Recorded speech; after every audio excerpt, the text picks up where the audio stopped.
Bonsoir et bienvenue dans Culturel, je suis ravie de vous retrouver pour la dernière de l'année. Et oui, déjà, alors aujourd'hui, c'est un peu Noël, c'est les fêtes de fin d'année, on va faire un peu les fous, on va jouer aux échecs, on va sauter dans une piscine, on va boire un chocolat chaud en écoutant de la musique lyrique, on va parler des dinosaures et on va aussi aller regarder des artistes en tout genre. Et tout ça grâce à mes nombreux invités, ils sont un peu fous, ils sont avec nous, on va leur parler tout de suite, c'est dans Culturel.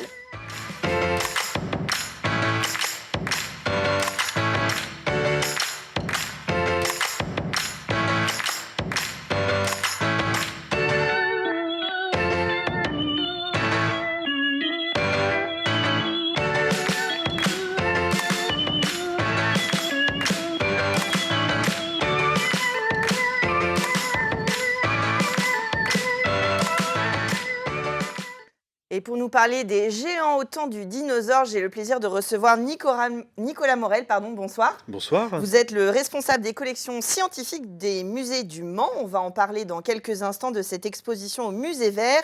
Mais avant, j'ai le plaisir de recevoir Run Runny Run, je ne me suis pas trompée, avec Bambi Rock aka Véro, l'un ou l'autre. Bonsoir. Bonsoir. Vous êtes la bassiste, chanteuse, trapéziste et j'en passe du groupe. Et Laurent Gilles, bonsoir. Ah, Gilles, alors ce sera bien, Gilles. merci. Bonsoir. Guitariste et il manque Antoine. Ouais. À la batterie. Tous les trois, je l'ai dit en intro, vous avez sauté dans la piscine, ça a attiré mon attention, les images un peu off. Vous avez sorti un clip pour un EP qui s'appelle Jumping into the Moon. The Pool. Into the Moon, bien sûr. Oui, alors, les téléspectateurs sont habitués à mon magnifique accent anglais, donc voilà, oui, la lune, la piscine, pourquoi pas. Run Runny Run, c'est un groupe sartois et vous avez choisi de poser votre musique dans ce lieu emblématique qu'est l'ancienne piscine des Sablons. Oui, tout à fait. Donc, en fait, c'est tout en lien avec le texte, tout simplement.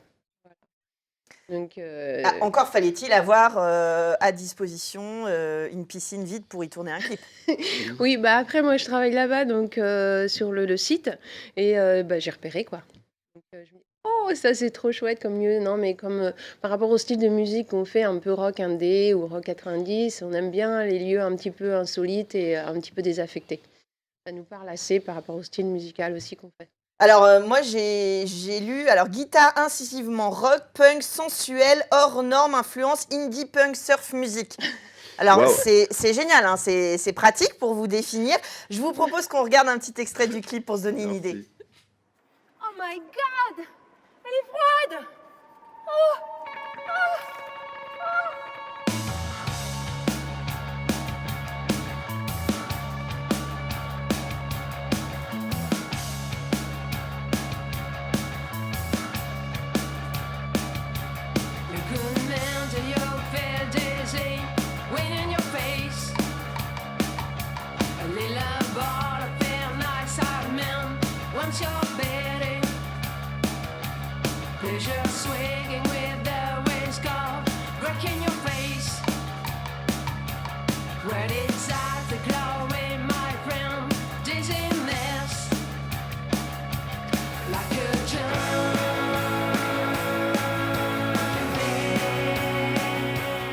Alors pour ceux qui, comme moi, manient très bien la langue anglaise, un petit extrait que j'ai pris de la traduction. Il manie aussi bien les mots que la lame de son couteau. Autour d'elle gravite toute une micro-société de désaxés idéalistes, paumés et poètes, violents et rêveurs, des personnages abîmés qui trébuchent, frappent et donnent des coups.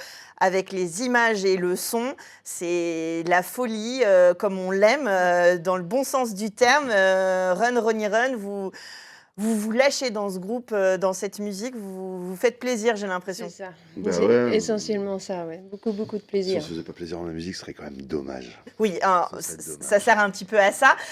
Mais en tout cas, c'est un plaisir partagé. C'est-à-dire que cette folie, vous avez envie de l'exprimer à travers le clip, visuellement, cette idée un petit peu folle, le son aussi éclectique qui donne à la fois envie de bouger et puis ce mélange des genres un petit peu, et puis cette poésie dont je viens de lire un extrait. Mais comment ça se monte tout ça ? Waouh! Waouh, Ouais, ça fait des années. c'est plein de flashs, en fait, des images. Moi, je fonctionne beaucoup avec des images. C'est des images qui arrivent comme ça dans la tête Et puis après, il y a des mots qui se mettent, et puis après des costumes. Et en fait, tout est un enchevêtrement Comment? Ouais, c'est ça. de choses qui font que ça se construit au fur et à mesure. Et voilà. Voilà.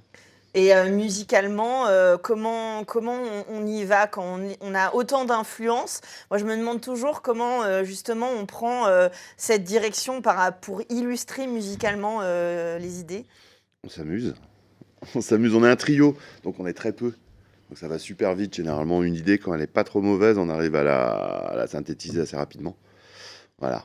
Et à la formaliser pour Ouais, après, ouais. en On n'est pas, on faire. n'est pas, on n'est pas encore trop aigri et trop obtus, donc on arrive encore à s'ouvrir sur des façons de bosser un peu nouvelles. À chaque fois, on aime bien, c'est rigolo.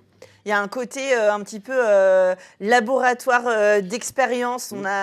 Alors, c'est pas du tout péjoratif, hein, quand je dis ça, c'est vraiment le fait que vous êtes, libérés justement peut-être, d'un style, particulier et que, vous vous amusez avec ça et c'est vrai que nous, on s'amuse aussi et qu'est-ce qu'on va découvrir, quand on va venir vous voir, sur scène, Runny Run Runny Run les prochaines fois?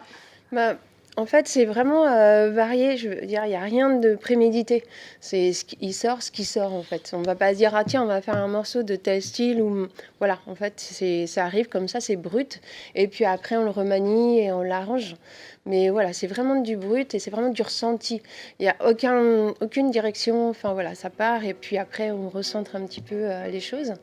Et après, sur scène, ben. Honnêtement, les retours qu'on a de nos concerts, c'est beaucoup d'énergie, énormément d'énergie. Alors moi, ça fait, quelques minutes que je suis avec eux, en off. Je peux vous dire qu'il y en a de l'énergie, il y a pas de souci. Vous avez une formule, aussi, rock and circus où vous êtes avec, Alban Lambert, au machinois et à la boule d'équilibre. Donc il y a vraiment, un petit peu toutes les facettes là avec le cirque et vous aussi, vous en faites, enfin vous faites du trapèze et du tissu, c'est ça? C'est ça, tout à fait, ouais. Donc tout ça, ça se mêle en fait dans un univers aussi où vous donnez le rythme du corps qui s'exprime, enfin tout ça. Ouais. Pour moi, tout est lié. Enfin, voilà, donc ça faisait longtemps que j'avais envie de lier les deux. Donc c'est deux expériences différentes. Les gars ont bien voulu me suivre et je suis super contente parce qu'ils se sont vraiment appropriés et c'est devenu vraiment un spectacle. Alban, qui était mon ancien collègue de cirque, avec qui je donnais des cours, on avait l'habitude donc du coup déjà de travailler ensemble et c'est pareil, il est rentré dans le spectacle sans problème. Et on va pouvoir le voir, ce spectacle à la Chapelle Saint-Aubin en mai prochain. On a des images qui d'ailleurs sont signées LMTV. C'est ça. Donc c'est un beau projet. Il y a évidemment la lumière aussi, le son. On n'oublie pas Voilà. les techniciens Absolument. qui font le spectacle. C'est un tout. Quand est-ce qu'on peut voir, on peut écouter Jumping into the Pool sur scène prochainement? Je pense que ça sera dans le prochain set, là, au printemps prochain.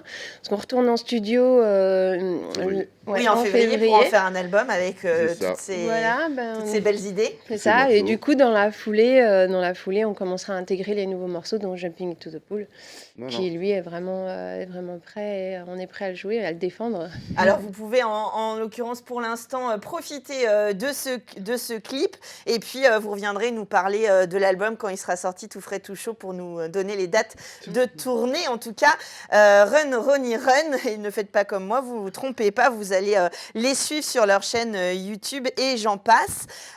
Sans transition aucune, on va passer au temps des dinosaures avec ces géants qui nous plaisent beaucoup. Nicolas Morel, c'est la dernière, mais la grande exposition au Musée Vert. On va parler des dinosaures et des dinosaures en Sarthe. Si j'ai bien tout compris des explications, on était sous l'eau à l'époque. C'est ça. On part au Jurassique il y a 172 millions d'années, avec un climat qui est beaucoup plus chaud qu'aujourd'hui, donc un niveau des mers beaucoup plus élevé. Et l'essentiel de la Sarthe est sous l'eau. On a dans les mers quelques animaux actuels, des poissons et autres, mais surtout des prédateurs beaucoup plus impressionnants, notamment des élasmosaures. Le public connaît les élasmosaures par le biais du monstre du Loch Ness. Les élasmosaures, ils ont été découverts à l'état fossile au 19e siècle. Et après leur découverte, on a imaginé et reconstruit le monstre du Loch Ness à leur image. Donc on a un monstre du Loch Ness local.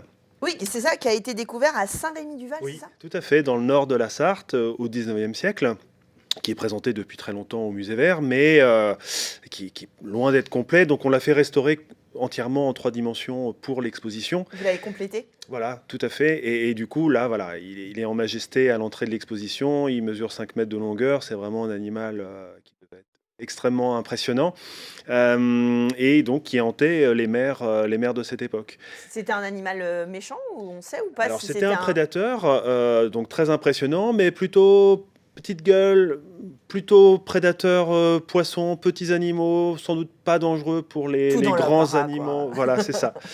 C'est ça. Et alors, ces animaux-là, en fait, ils sont pas directement des dinosaures. On a des dinosaures présents, mais les dinosaures étaient terrestres. Donc eux, il faut aller les chercher sur les terres émergées de l'époque, qui sont plutôt situées à l'ouest, ce qu'on appelle le massif armoricain, en gros la Bretagne, la Basse-Normandie actuelle, formait une très grande île qui, elle, était peuplée de dinosaures. Et parfois, mais beaucoup plus rarement, on en trouve quelques restes en Sarthe, mais donc d'animaux morts emmenés en mer et qui ont fini par couler au fond de la mer et que l'on retrouve. Oui, parce qu'en fait, ce qu'on peut retrouver chez nous, c'était dans la mer. Donc, soit ceux qui peuplaient les mers, soit des proies Ramenés, en tout cas, qui avaient oui, été, qui c'est avaient ça. été ramenés. C'est ça. Alors, du coup, on découvre, c'est quoi? C'est des reptiles, on dit déjà. Période de Mésozoïque, c'est ça? Oui, c'est des noms compliqués. Ouais. Avant, il y a le Paléozoïque, après, il y a le Cénozoïque. Bon, le Mésozoïque, c'est la période des grands dinosaures. Je dis des grands dinosaures parce qu'on l'oublie souvent, mais on pense que les dinosaures ont tous disparu il y a 66 millions d'années.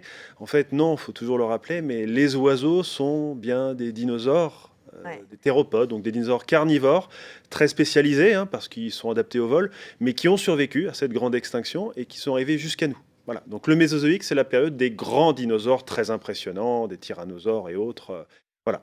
Alors, je ne sais pas si c'est vrai, mais moi, mon fils, qui a 8 ans, il m'a expliqué que la poule était une sorte de dinosaure. Et c'est vrai que quand on regarde les pattes de la poule, on peut se dire qu'éventuellement, ça a une tête bizarre, enfin, Oui, une forme bizarre. oui, les oiseaux sont bien des dinosaures qui ont survécu. Comme les baleines ou les chauves-souris sont des mammifères, mais très différents de nous, évidemment, parce qu'ils sont très spécialisés. Bah, les oiseaux, c'est pareil pour les dinosaures. On va découvrir tout ça. Donc, il y a des vrais fossiles, et puis il y a des facsimilés, c'est-à-dire des reproductions, pour qu'on puisse bien comprendre un petit peu comment tout ça se passait à cette période. Tout à fait. L'idée de l'exposition, c'est de partir vraiment du local. Qu'est-ce qui a été découvert dans le département de la Sarthe, autour du Mans ou au Mans directement, dans les carrières de gazonfier, hein, qui étaient très importantes au 19e siècle. Et puis ensuite, on va un peu plus loin dans le monde et plutôt à partir de moulages, de facsimilés, pour justement, voilà, dans l'exposition, avoir quelques crânes de tyrannosaures, tricératops, enfin les grandes vedettes de l'époque qui plaisent beaucoup aux enfants.